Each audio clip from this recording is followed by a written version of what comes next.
할렐루야, 금요 기도에도 우리 주님께 찬양을 모두 나눕시다.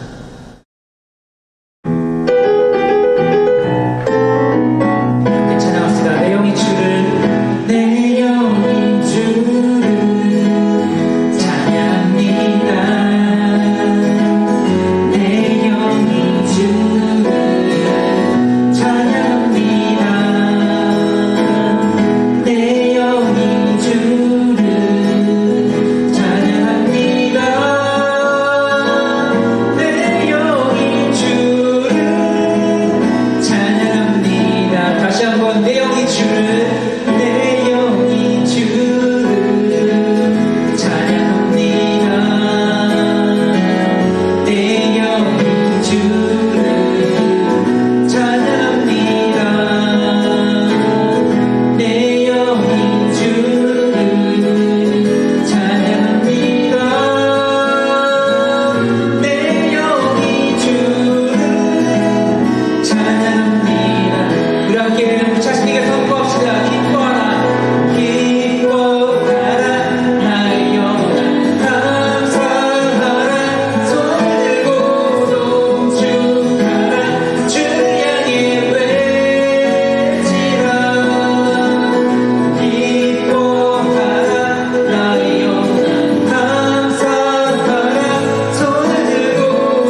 하나님 말씀은 창세기 12장입니다.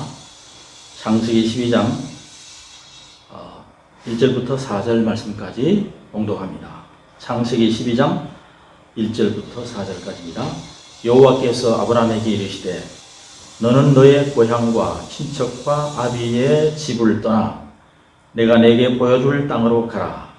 내가 너로 큰 민족을 이루고 내게 복을 주어 내 이름을 창대하게 하리니 너는 복이 될지라. 너를 축복하는 자에게는 내가 복을 내리고 너를 저주하는 자에게는 내가 저주하리니 땅의 모든 족속이 너로 말미암아 복을 얻을 것이라 하신지라. 이에 아브라함이 여호와의 말씀을 따라갔고 롯도 그와 함께 갔으며 아브라함이 하란을 떠날 때에 75세였더라. 아멘. 평강가족 여러분, 오늘 또 코로나 때문에 이렇게 방송으로 여러분을 찾아가고 말씀을 전하게 되었습니다. 심야기도의 말씀을 우리 잘 듣고 우리 함께 기도하는 시간을 갖도록 하겠습니다. 오늘 본문 말씀은 창세기 12장 1절에서 4절까지 말씀이었습니다. 우리가 일생을 살면서 참 중요한 만남 세 가지가 있다고 봅니다. 첫째는 부모님과의 만남입니다. 이것은 운명적 만남입니다. 내가 결정할 수 있는 문제가 아니기 때문에 그렇습니다. 둘째는 선생님 또는 좋은 친구와의 만남입니다. 좋은 친구를 잘 사귀어야 내 일생에 좋은 길이 열립니다.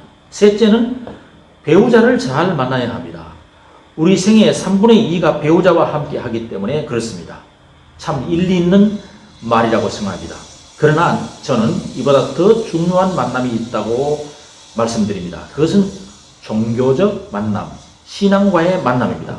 왜냐하면 이 모든 것들을 하루아침에 뒤집을 수 있는 것이 신앙이기 때문에 그렇습니다. 사람들은 신앙에 대해서 단순한 하나의 종교라는 틀 위에 놓고 봅니다. 종교는 단순히 어떤 신앙의 방식에 대한 문제라고 생각해 버립니다. 그러나 신앙은 방식의 문제가 아니라 절대적 진리의 문제라는 것입니다. 그러므로 어떤 종교를 믿느냐에 따라서 진리의 삶을 살 수도 있고 아니면 거짓의 삶을 살 수도 있는 것입니다. 저는 금년에 또 추석 명절을 지나면서 내가 하나님을 믿는 여호와 신앙을 가졌다는 것에 대해서 얼마나 감사했는지 모릅니다. 만일에 내가 하나님을 만나지 못했더라면 나의 일생은 생명 없는 우상 숭배로 계속 지속될 것입니다. 귀신들의 거짓된 장난에 속아서 살고 무당이나 점쟁이들의 가르침을 의존하거나 저 하늘에 뜬 둥근 달을 보면서 손을 비비고 내 소원을 빌고 그렇게 살지 않겠습니까? 이러한 헛된 것에 속지 않고 하나님을 섬기게 된 것이 얼마나 감사한지 모르겠습니다. 할렐루야. 내가 하나님의 자녀가 되어서 이 땅에 살지만 저 천국을 소유하게 된 것이 참 놀라운 복인 줄 믿습니다. 유한한 육체를 입고 살고 있지만 저 영원한 생명을 소유하게 된 것을 생각하면 우리가 축복의 사람인 줄 믿습니다. 그런데 우리가 어떻게 해서 하나님을 만나게 되었습니까?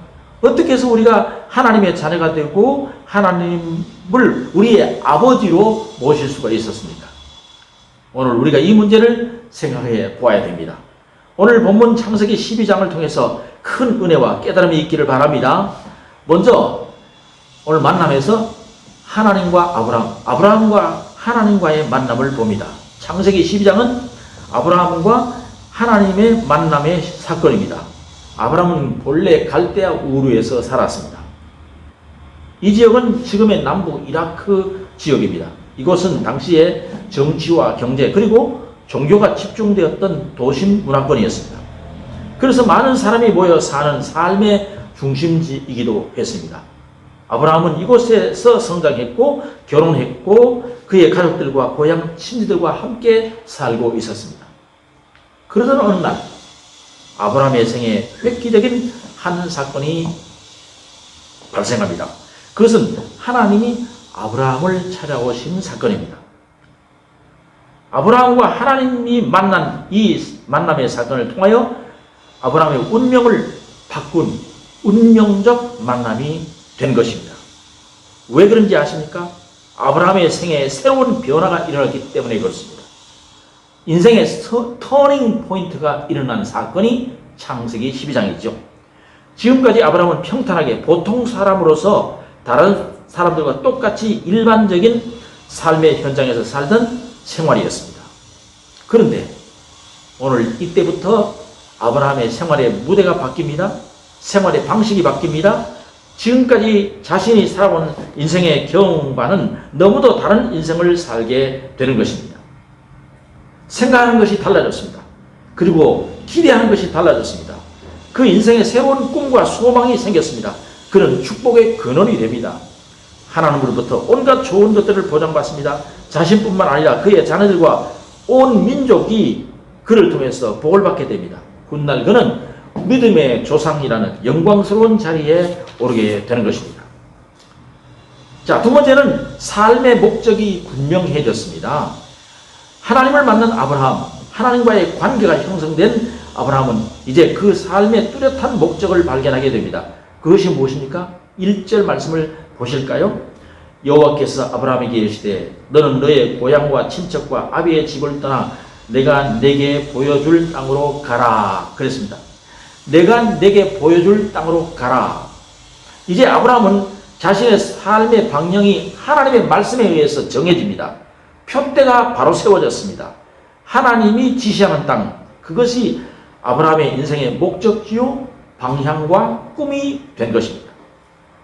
아브라함은 하나님을 만나기 전까지는 왜 살아야 되며 무엇을 위해 살아야 되는지 몰랐습니다. 내가 살았으니 살았고 오늘이 주어졌으니 오늘을 지나고 남들이 다들 이렇게 사니까 나도 그렇게 따라 사는 것 뿐이었습니다. 그러나 하나님을 만나고 보니까 갈대아 우르에서의 삶이 전부가 아니었습니다. 이제는 갈 곳이 있었습니다. 힘쓰고 애써야 할 분명한 목표가 생겼습니다. 지키고 준행해야 할 표준과 원리들이 생겨났습니다. 그렇습니다. 우리가 하나님 앞에 나오기 전에는 하나님을 몰랐습니다. 온 우주가 저절로 있는 줄 알았습니다. 진화론적 지식과 저절로 생긴 줄로 알았습니다. 하나님의 계획과 섭리 이런 것 전혀 몰랐습니다. 그러나 그것은 아니었습니다.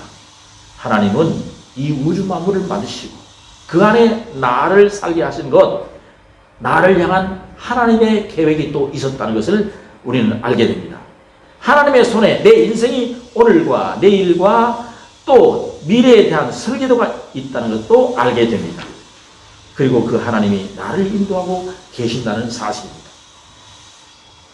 다만 내가 몰랐을 뿐입니다. 나를 향한 그 하나님의 뜻과 계획하심을 우리에게 발견되어질 때 우리는 그것을 비전이라고 부릅니다. 그래서 우리는 비전을 가슴에 품고 그것이 우리에게 이루어질 꿈을 꾸면서 사는 것입니다. 여러분, 이제 우리의 삶이 아무렇게나 막 사는 삶이 아닌 걸 기억하셔야 됩니다. 나를 향한 하나님의 계획하심이 있다는 것이요, 나를 향한 하나님의 뜻이 내 인생 속에 들어있다는 것을 기억해야 됩니다.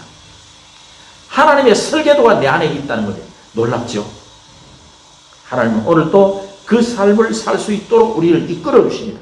성령을 보내셔서 우리를 이끌고 가시는 것입니다. 그 이끄심을 깨닫는 사람이 복된 사람입니다. 여러분을 향한 하나님의 계획하심을 발견할 수 있길 바랍니다.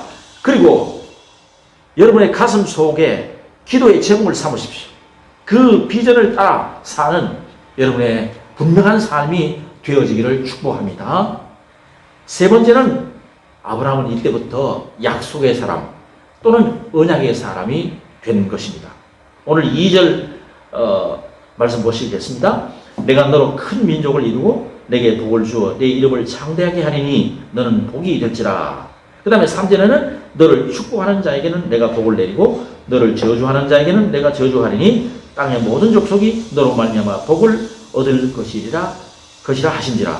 여러분, 얼마나 큰 축복입니까?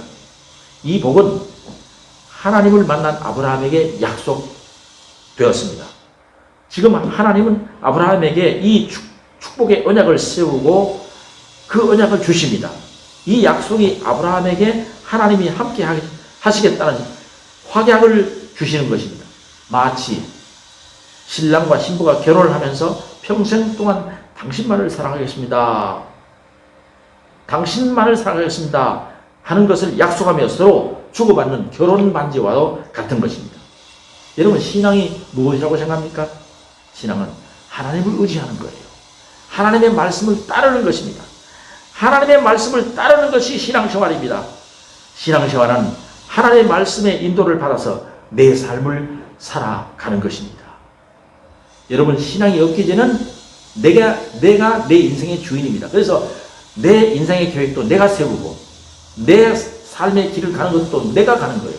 그러나 하나님을 알고 하나님을 믿고 하나님을 섬기면서 하나님 말씀을 우리가 듣고 난 다음부터는 그게 달라진 겁니다. 내가 내 인생을 사는 것이 아니라 하나님께서 주신 설계도를 따라서 하나님의 인도하심을 받아서 나아가는 거예요. 그것을 잘 설명하는 말씀이 시편 23편 1절 다윗이 고백한 그 고백이죠. 여호와는 나의 목자시니. 무슨 말입니까? 나는 양과 같은 존재고 하나님이 내 인생의 목자가 되어주셔서 이끌어 주신다는 거예요. 그 인생이 복된 길입니다. 여러분, 우리는요, 내일 일을 모릅니다. 내 인생의 미래를 모르는 것입니다. 어떻게 될지 모릅니다. 그런데 내 인생의 목자 되신 하나님께서 이끌어 주실 때 내 미래가 보장되는 거예요. 양은 혼자서는 절대로 자기 삶을 살 수 없고 자기 인생이 없습니다. 목자가 있어야 자기 인생이 있는 거예요. 여러분, 잊지 마십시오. 여러분, 자기 스스로 사자다, 나는 사자와 같다, 나는 강철과 같다, 그런 생각하지 마십시오. 나는 양과 같다. 나는 양과 같다. 나는 양과 같은 존재이기 때문에 여호와 하나님이 나의 목자가 되어주셔야 된다. 여호와 하나님 나의 목자시여 나를 인도하옵소서. 그렇게 고백하고 기도해야 되는 것입니다. 그래서 아브라함의 미래는 하나님의 말씀으로 지시되는 것입니다. 아브라함의 삶의 안녕과 복지가 말씀으로 약속되어 있습니다. 그러므로 우리의 삶은 말씀이 중심이 되어야 하는 것입니다. 참된 믿음은 말씀을 따라가는 것입니다. 믿음의 삶은 내 인생의 경험과 학식을 바탕으로 살아가는 것이 아니라 여호와 하나님의 말씀을 기초로 하고 그 말씀을 따라가는 것입니다. 우리 장로교회 3대 신앙 원리가 무엇인지 아십니까? 하나님 중심, 말씀 중심, 교회 중심입니다. 다시 한번요. 하나님 중심, 말씀 중심, 교회 중심입니다. 여러분의 신앙이 하나님 중심이 되길 바랍니다. 말씀 중심이 되길 바랍니다. 교회 중심이 되길 바랍니다. 그럴 때에 우리 인생의 길이 열리는 거예요. 여러분, 내일 일을 우리가 알지 못한다고 말씀드렸죠? 내일의 문을 열어주시고 내일의 길을 인도하실 분은 하나님의 말씀입니다. 이 아름다운 믿음의 진리, 성경적 진리를 따라 살아가서 아브라함적 축복의 삶에 들어가는, 동참하는 여러분 다 되시기를 주의 이름으로 축원합니다. 아멘. 기도하겠습니다. 하나님 아버지, 오늘도 우리에게 기도의 시간을 주신 것을 감사합니다. 말씀을 들었습니다. 창세기 12장에 나타난 하나님과 아브라함의 만남, 아브라함과 하나님과의 만남, 그 관계가 시작되었습니다. 아버지 하나님, 우리 하나님이 없을 때는 내 인생 내 마음대로 살았습니다. 그러나 이제는 하나님과의 만남부터는 하나님과의 관계 속에 살아갈 수 있게 하옵소서. 하나님은 나의 아버지, 나는 그의 자녀, 하나님은 나의 목자, 나는 그의 양, 이렇게 살아갈 수 있게 도와주시기를 원합니다. 삶의 목적이 분명하게 도와주시옵소서. 언약의 사람으로 살 수 있게 도와주시옵소서. 그래서 우리의 삶은 하나님의 인도하시는 삶, 하나님이 문을 열어주시는 삶, 하나님이 길을 열어주시는 복된 삶을 살아갈 수 있는 저희들이 되게 하여 주옵소서. 우리가 살아가면서도 내 인생 앞길을 모른다고 생각합니다. 그런데 요사이는 정말 코로나 때문에 정말 세계가 다 암담합니다. 문이 닫혔습니다. 길이 막혔습니다. 하나님, 그러나 하나님은 우리의 문이십니다. 하나님 우리의 길이십니다. 주님이 우리의 문이 되시고 길이 되십니다. 문을 열어주시고 길이 되신 주님께서 우리 평강 가족들을 인도하여 주시옵소서. 예수님 이름으로 기도하옵나이다. 아멘. 오늘도 기도 제목을 가지고 함께 기도하면서 아름다운 밤이 되어지기를 바랍니다. 감사합니다.